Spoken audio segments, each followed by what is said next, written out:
Alam nyo mga kapatid, pakikipag-isa kay Kristo, parang pakikipagrelasyon.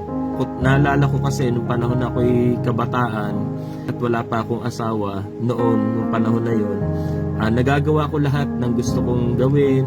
Uwi ako ng gabi dahil sa paglalaro ng basketball at pag may pera naman ako, nagagawa kong bilhin lahat ng gusto kong bilhin. At marami pang iba. Pag ikaw ay binata at wala ka pang commitment, ay nagagawa mo lahat.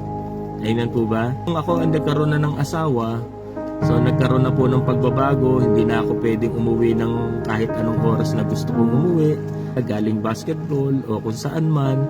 At pag may pera ako, hindi ko naman mabili agad yung gusto mong bilhin sapagkat kailangan mong unahin yung para sa pamilya mo. At marami pang iba mga kapatid dahil nga nakipag-isa ka na sa iyong asawa. Marami ng pagbabago na nangyayari at nagaganap. So, kagaya na lang sa pagbili ng pabango. Alam nyo kasi si Ma'am Lai, ayaw niya ng pabango. Pag meron akong gustong pabango, pero pag ayaw niya, ayaw ko na rin. So, mahirap naman yun na gusto ko yung pabango na yun, tapos ayaw naman ng asawa ko ng pabango na yun. So, kaya natuto na rin akong hindi na magpabango. At pag meron akong yung deodorant na ginagamit, bumibili ako ng deodorant, lagi ko pinapaamoy kay Ma'am Lai, ito, gusto mo ba tong amoy na to? Kasi kung di gusto ng asawa ko yung amoy ng deodorant, hindi ko rin binibili. So kaya mga kapatid, ganun nagkakaroon ng pagbabago sa ating pakikipagrelasyon sa ating mga asawa. Ganun din po sa ating pakikipagrelasyon sa ating Panginoon. May mga bagay na tayo na dapat na isinasaalang-alang at hindi na dapat ginagawa pa. Siyempre kapag mahal mo, kung ano yung ayaw ng minamahal mo, hindi mo na dapat ginagawa. So purihin ang Panginoon. So ayaw ng Diyos ng kasalanan. So hanggat maaari, umiiwas tayo sa kasalanan.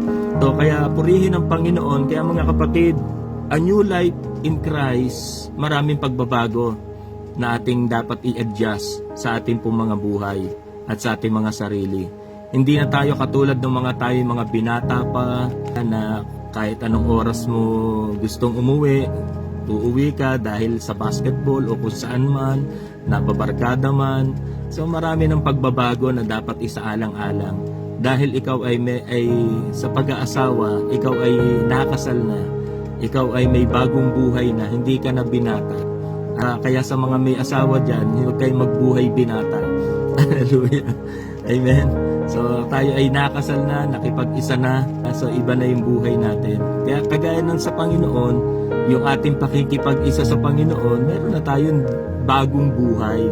Amen po ba? Hindi na tayo katulad ng dati nang wala pa tayo sa Panginoon, nagagawa mo lahat ng gusto mong gawin, pero ngayon ikaw ay nasa Panginoon na, meron ka nang dapat isaalang-alang na dapat hindi mo ginagawa.